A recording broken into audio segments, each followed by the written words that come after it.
Salam merdeka. Bapak, Ibu, dan Saudara yang dikasihi oleh Tuhan Yesus Kristus,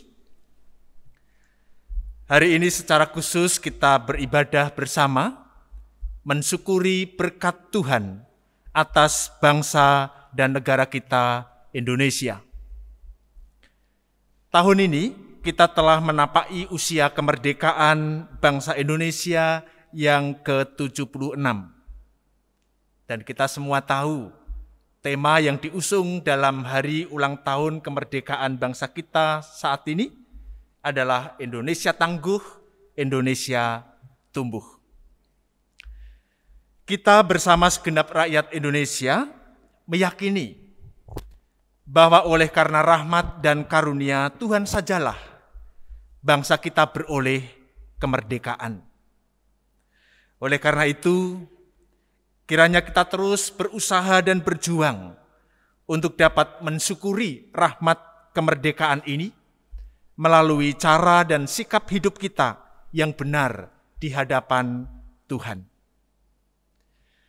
Marilah kita masuk dalam ibadah ini dan kita khususkan dengan pengakuan yang demikian. Pertolongan kita datangnya dari Tuhan yang menciptakan langit dan bumi. Kasih karunia dan damai sejahtera dari Tuhan kiranya ada pada saudara sekalian. Amin.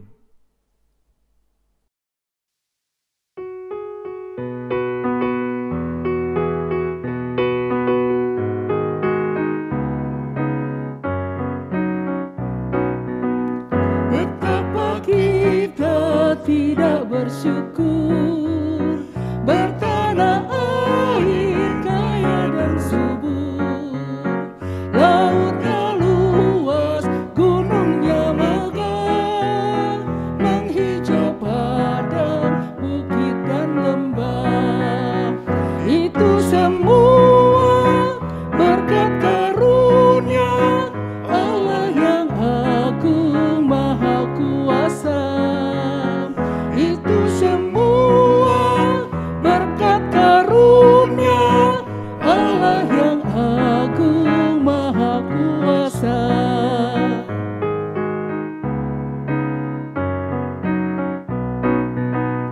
Alangkah indah padi mereka, bermani cahaya surya nan cerah. Di tingkah kicau burung tak henti, bunga pun bangkit harum berseri. Itu semua berkat karunia Allah yang agung maha kuasa. Itu semua berkat karunia Allah yang agung maha kuasa.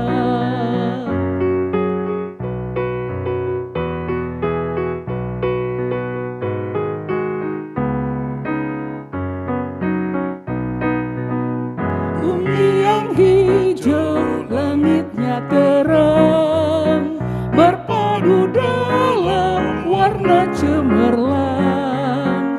Indah jelita, damai dan teduh, bersada kita jaya dan teguh. Itu semua berkat karunia Allah yang agung maha kuasa. Itu semua berkat karunia Allah yang agung maha kuasa.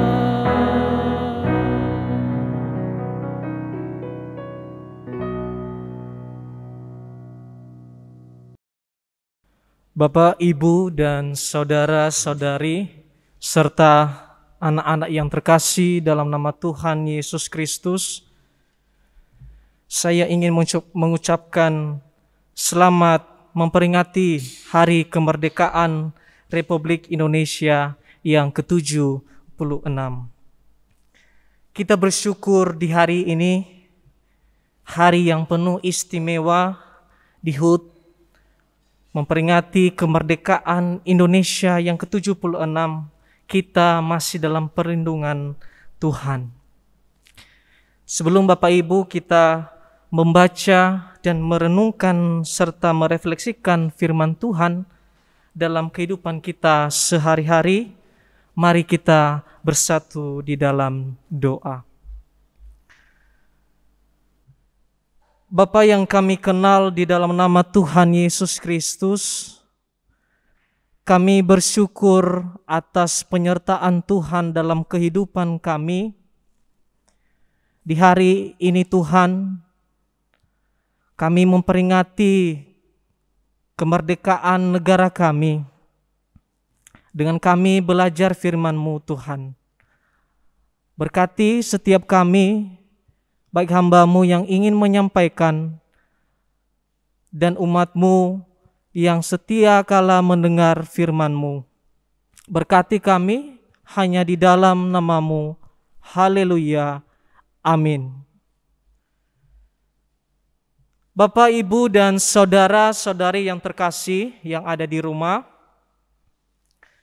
landasan firman Tuhan kita pada hari yang istimewa ini terambil dari Kisah Para Rasul pasal ke-7 ayat 9 sampai yang ke-16.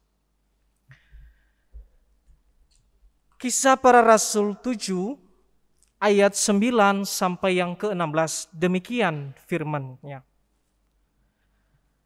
Karena iri hati, bapak-bapak leluhur kita menjual Yusuf ke tanah Mesir, tetapi Allah menyertai dia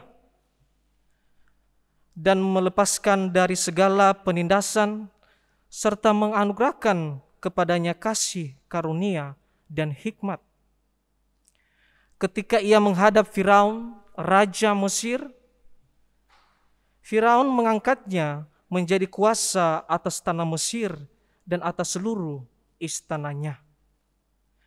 Maka datanglah bahaya kelaparan menimpa seluruh tanah Mesir dan tanah Kanaan, serta penderitaan yang besar, sehingga nenek moyang kita tidak dapat makanan.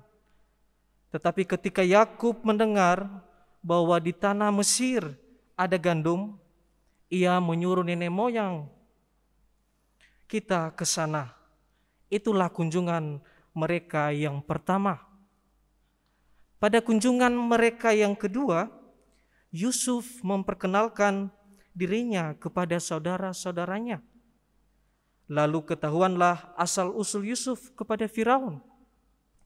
Kemudian Yusuf menyuruh menjemput Yakub ayahnya dan semua sanak saudaranya, 75 jiwa banyaknya. Lalu pergilah Yakub ke tanah Mesir. Di situ ia meninggal, ia dan nenek moyang kita. Mayat mereka dipindahkan ke Sichem dan diletakkan di dalam kuburan yang telah dibeli Abraham dengan sejumlah uang perak dari anak-anak Hemor di Sichem. Bapak, Ibu, dan saudara-saudari yang terkasih, di hari yang istimewa ini,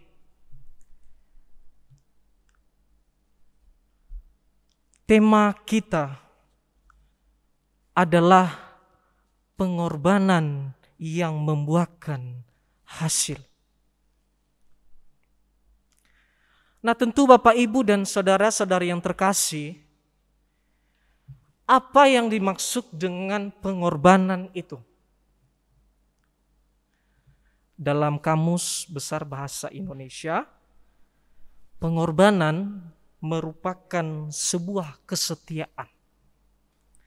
Atau boleh dikatakan adalah pemberian kebaktian untuk menyatakan dirinya. Jadi pengorbanan yang membuahkan hasil, yang dimaksud dengan pengorbanan adalah keikhlasan hati, memberikan diri secara cuma-cuma, tidak karena keterpaksaan. Bapak, Ibu, dan saudara-saudara yang terkasih, hari kemarin saat semester yang lalu, salah satu dosen dalam mata kuliah misiologi memberikan saya tugas tentang mencari tokoh dalam penginjilan. Saya mendapatkan judul tentang seorang tokoh dalam penginjilan, yaitu Richardson. Nah, mungkin Bapak Ibu ada yang tahu siapa Richardson ini. Di tahun 1935, Richardson ini adalah seorang yang berasal dari Kanada.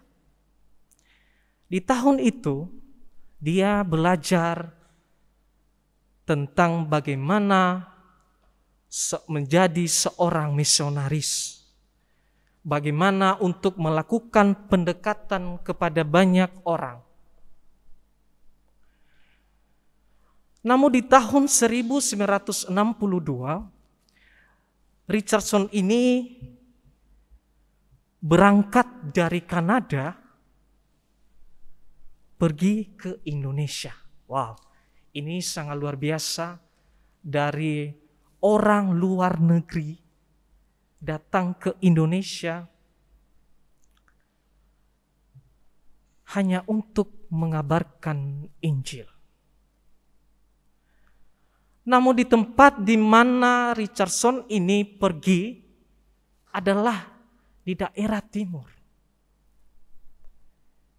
Di mana daerah timur ini di Papua. Tentu sangat jauh dari tempatnya. Langsung Richardson masuk ke dalam lagi. Bukan hanya di kota saja, tetapi Richardson masuk ke dalam pedalaman. Di dalam pedalaman, Richard bertemu dengan suku Sawi. Nah, yang jadi pertanyaannya, suku Sawi ini seperti apa?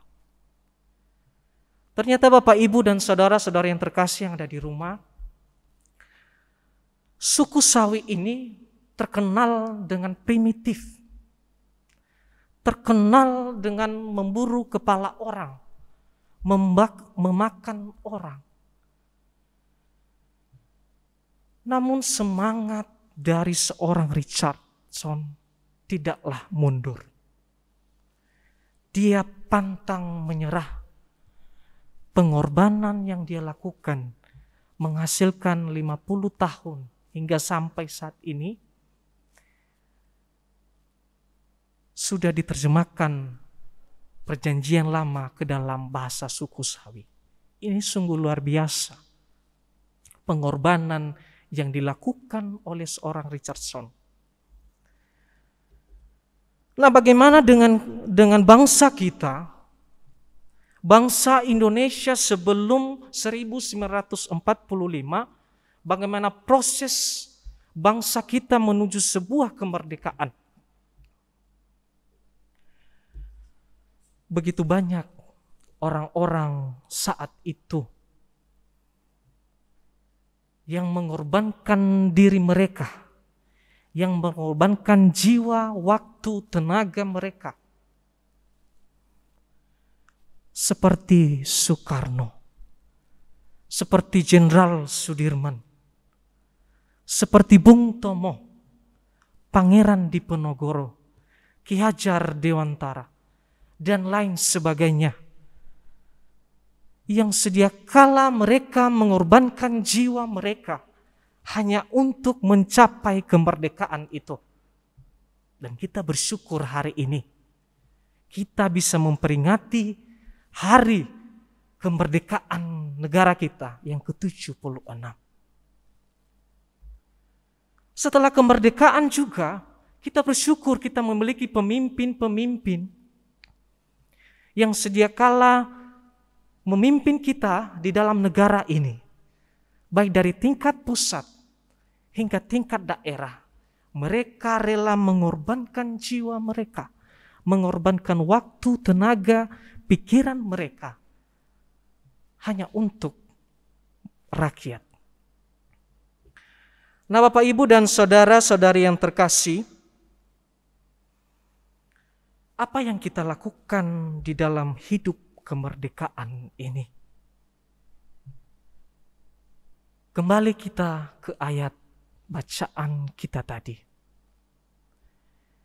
Di dalam Kisah Para Rasul yang ditulis oleh Lukas, kita pasti bertanya-tanya kenapa di dalam Perjanjian Baru mengutip tentang Yusuf. Bapak, Ibu, dan saudara-saudara yang terkasih, kita tahu cerita tentang Yusuf. Kita tahu bagaimana penyertaan Tuhan kepada dia. Tetapi ini bukan yang utama di dalam bacaan kita. Ini hanya sebagian dalam pembelaan oleh Stefanus.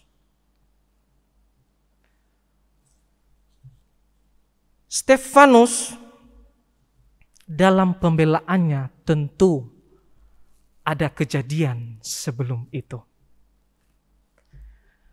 Bapak, Ibu, dan saudara-saudari yang terkasih, jikalau kita melihat di pasal yang ke-6 ayat 9 dan sampai yang ke-13, di mana di situ awal mula kejadian bagaimana Stefanus membela diri dalam satu kasus. Pasal 6 ayat 9 mengatakan demikian. Tetapi tampillah beberapa orang dari jemaat Yahudi yang disebut jemaat orang Libertini. Anggota-anggota jemaat itu adalah orang-orang dari Kirene dan dari Alexandria bersama dengan beberapa orang Yahudi dari Kilikia dan dari Asia. Orang-orang itu bersoal jawab dengan Stefanus. Ternyata awal mulanya mereka sedang bercakap, Bapak, Ibu. Mereka sedang berdialog.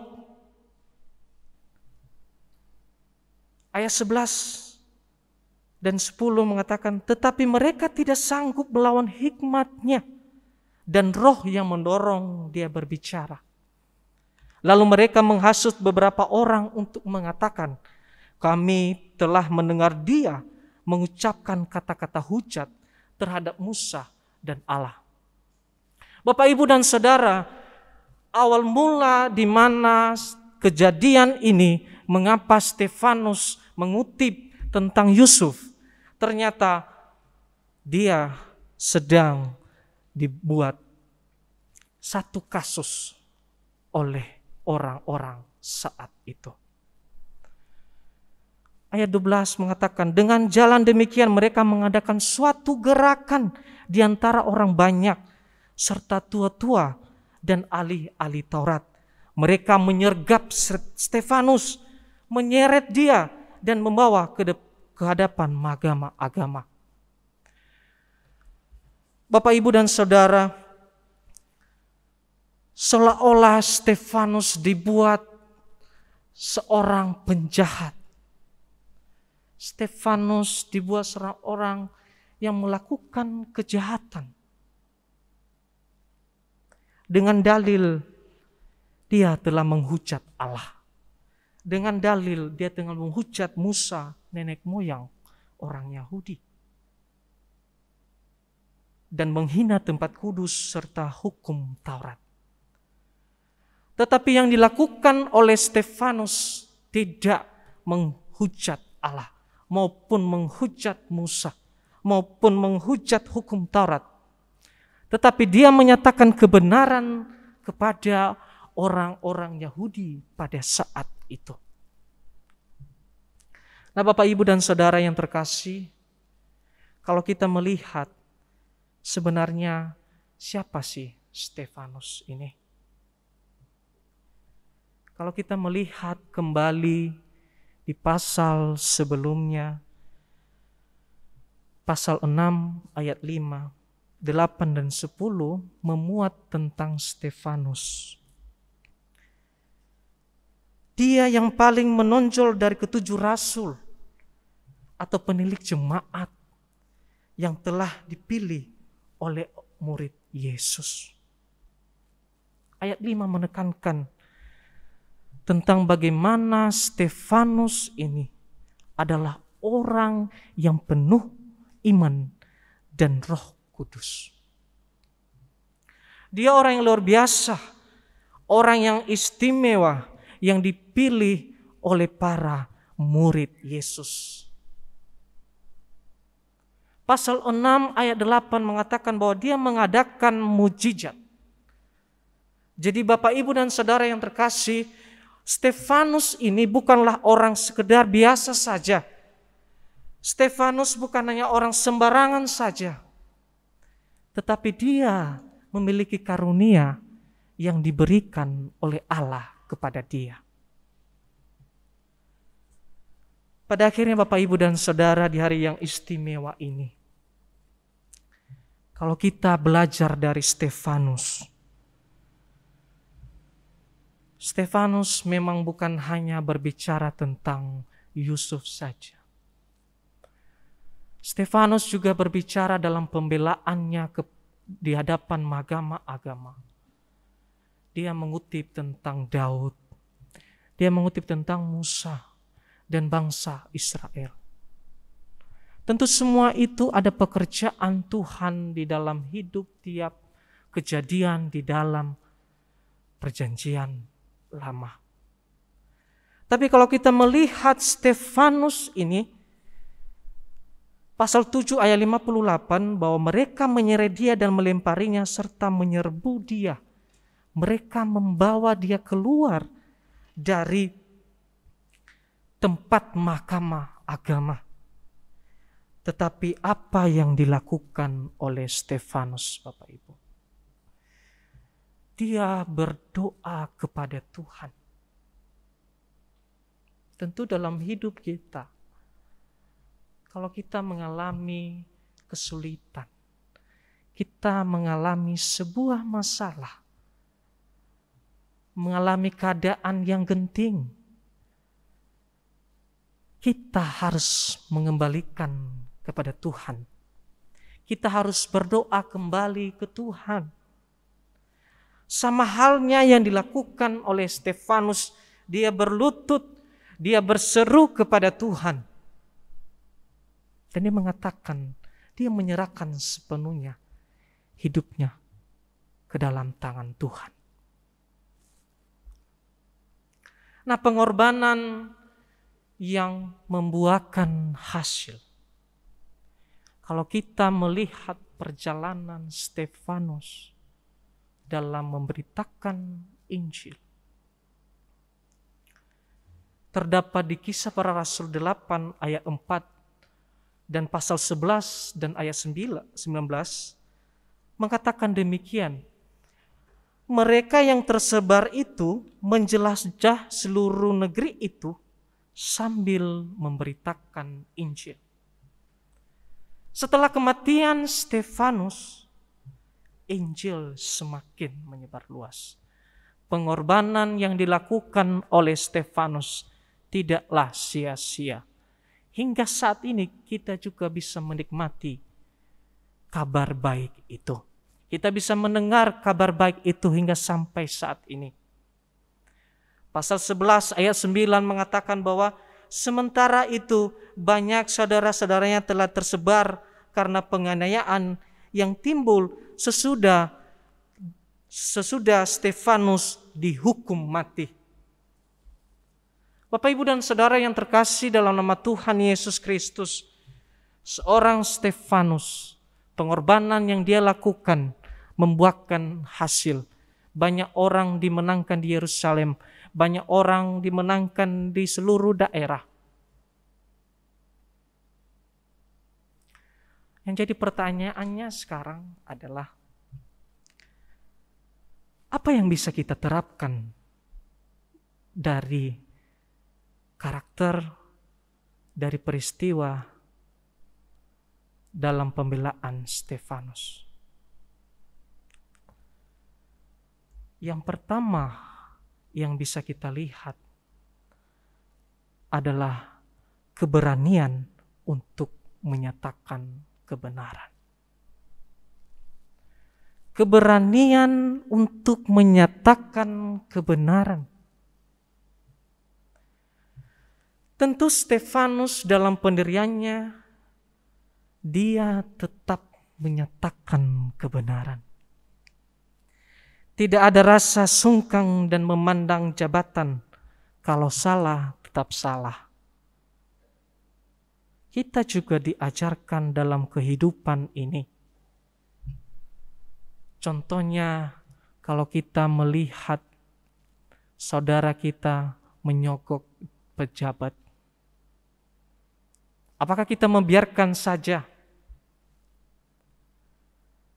Mari kita tegur dia. Apalagi saat masa-masa seperti ini, di TV terus mengabarkan tentang dana bansos. Banyak korupsi. Tetapi kita di masyarakat, bagaimana kita juga kalau melihat hal demikian, baik di dalam desa kita, kelurahan kita, bagaimana kita siap menegur seseorang jikalau dia salah. Kita menegakkan keadilan. Kita harus berani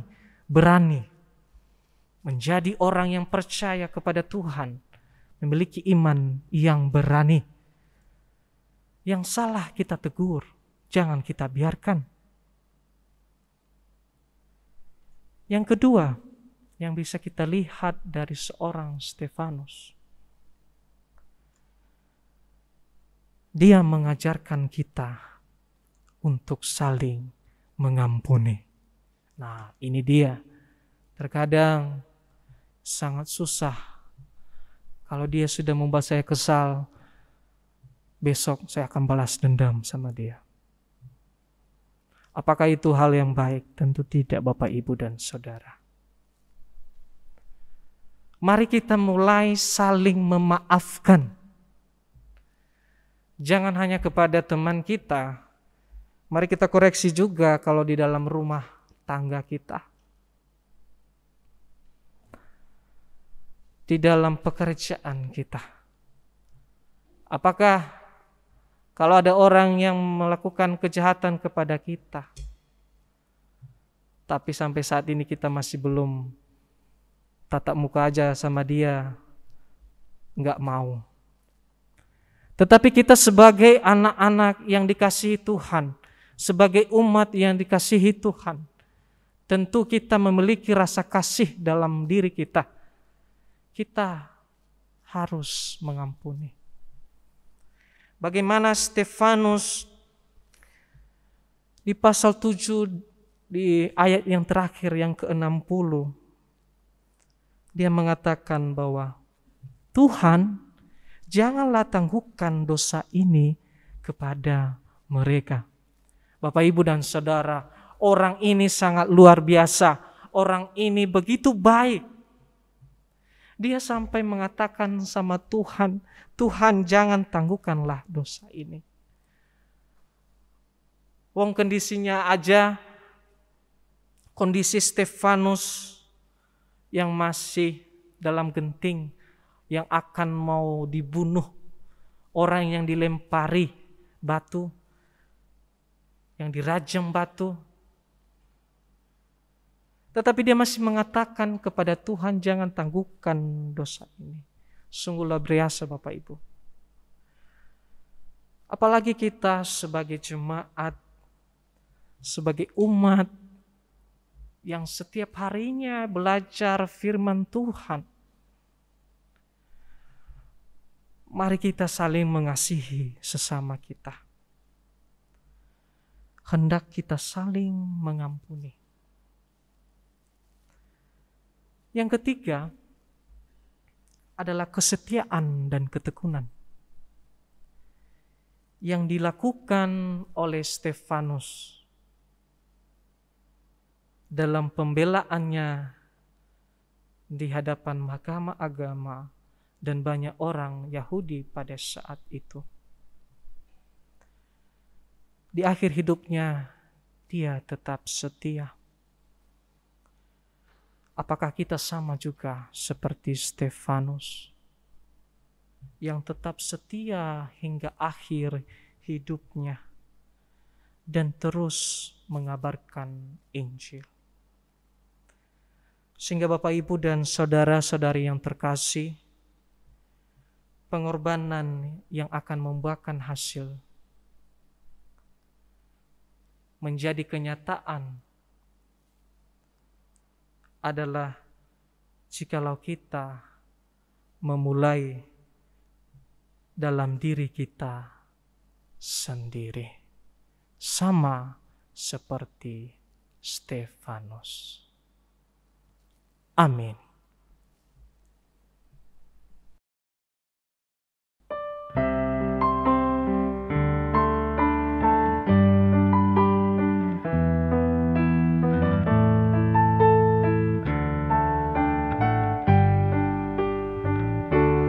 Berkibarlah bendera negeriku, berkibarlah engkau di dadaku, tunjukkanlah kepada dunia semangatmu yang panas membara. Daku jiwa raga ini selaraskan keanggunan. Daku ingin jemariku ini melukiskan karismamu.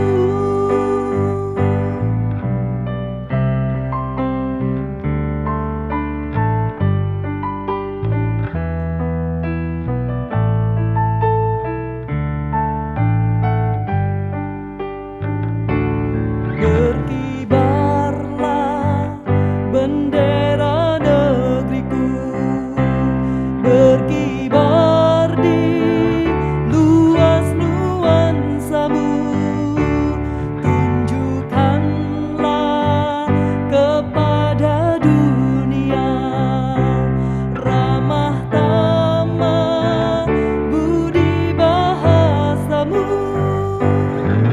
Daku kepal tangan ini menunaikan kewajiban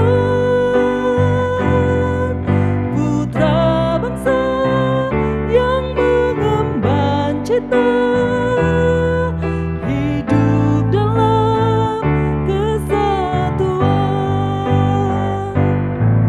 Daku ingin kepal tangan ini menunaikan kewajiban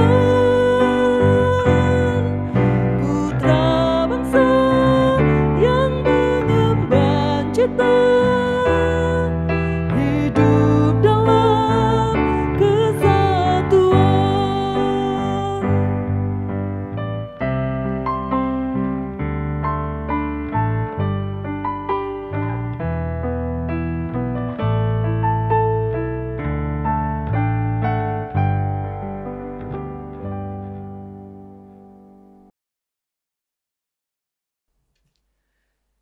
Bapak, Ibu, dan Saudara yang dikasihi oleh Tuhan, marilah kita menaikkan doa syafaat kita kepada Tuhan. Kita memohon agar bangsa dan negara Indonesia senantiasa diberkati oleh Tuhan. Mari kita menyatu di dalam doa. Tuhan yang Maha Kasih, kami bersyukur karena penyertaan dan berkat-Mu terus melimpah di tengah-tengah bangsa dan negara kami, Indonesia ini. Engkau telah menganugerahkan kemerdekaan bagi bangsa kami. Dan hari ini kami telah berjalan selama 76 tahun Ada banyak hal yang telah kami lakukan, ya Tuhan. Ada banyak hal yang telah kami perjuangkan. Ada banyak hal yang telah terjadi. Dan kami meyakini bahwa semuanya hanya karena pertolongan dan penyertaan-Mu. Di hari ulang tahun yang ke-76 ini kami bersama-sama menaikkan permohonan kami. Kami memohon kiranya kelangsungan berkat-Mu terus ada bagi bangsa dan negara kami. Sehingga bangsa Indonesia sebagai bangsa yang penuh dengan kekayaan ini boleh sungguh-sungguh menjadi bangsa yang merdeka, dan kami segenap rakyat Indonesia hidup dalam keadilan dan damai sejahtera. Kami memohon, ya Tuhan, biarlah kekayaan yang Engkau anugerahkan kepada bangsa dan negara kami ini boleh kami syukuri, kami kelola dengan baik. Baik itu kekayaan alam yang luar biasa, demikian juga berbagai keragaman yang kami miliki. Biarlah semuanya itu boleh kami rawat dengan baik, kami jaga dengan baik, dan kami hidupi dengan baik. Kekayaan dan keragaman yang ada pada kami menjadi kekayaan yang membuat bangsa ini menjadi bangsa yang besar. Bangsa di mana seluruh rakyatnya boleh merasakan ketenangan, kedamaian, dan juga sejahtera. Oleh karena itu, ya Tuhan, kami memohon kiranya Engkau terus memberkati setiap kami, baik para pemimpin kami maupun kami sebagai rakyat Indonesia.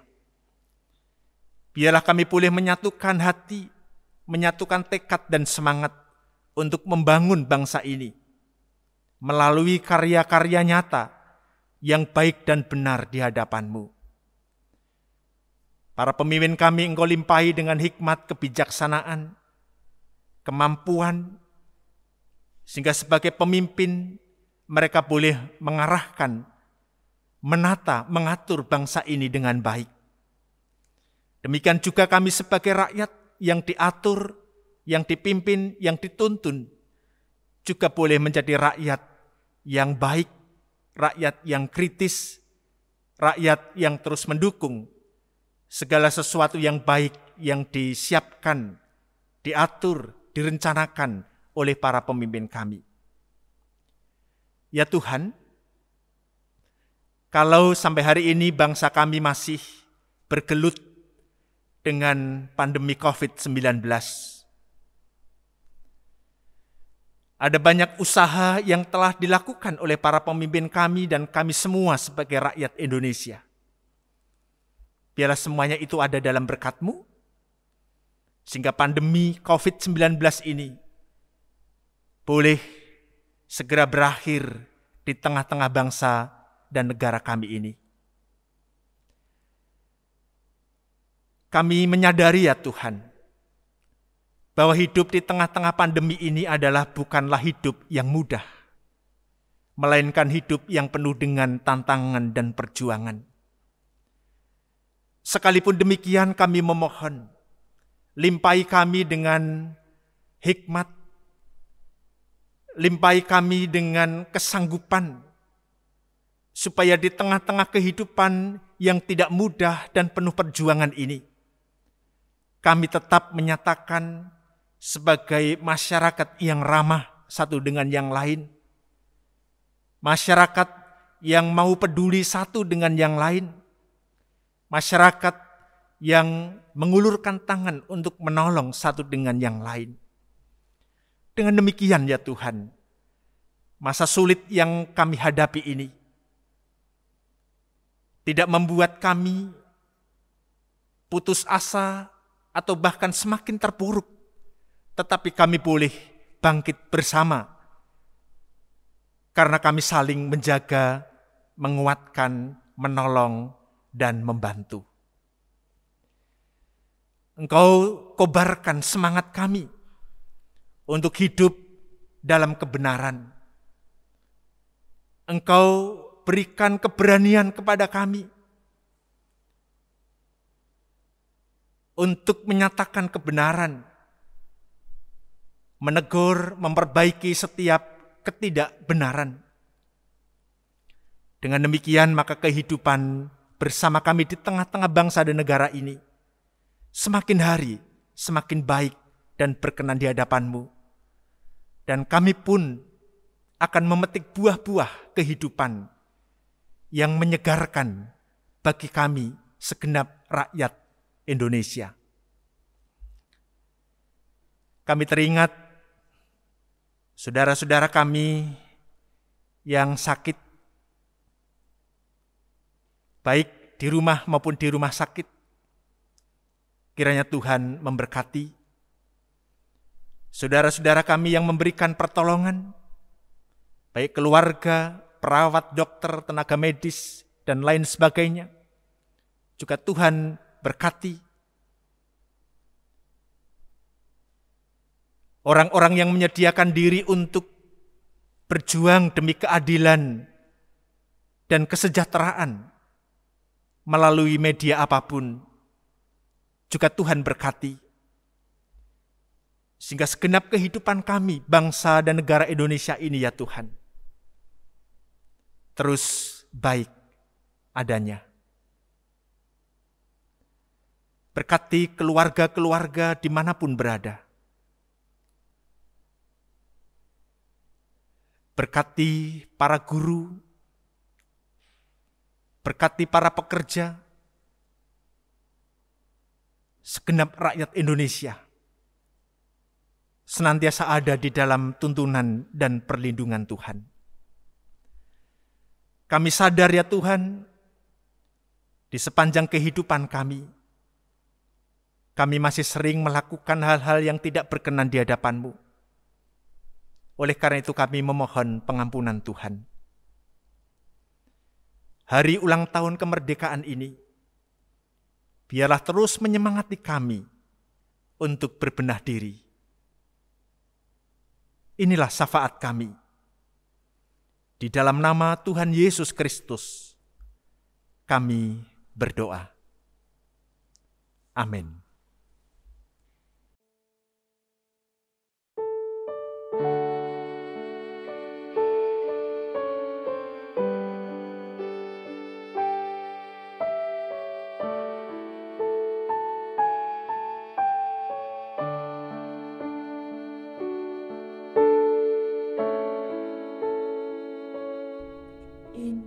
Indonesia tanah air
Ibu, bapak, dan saudara yang dikasihi oleh Tuhan Yesus, ibadah kita telah usai dan biarlah kita kembali hidup dalam keseharian kita dan kita terus hidup sebagai orang-orang yang merdeka.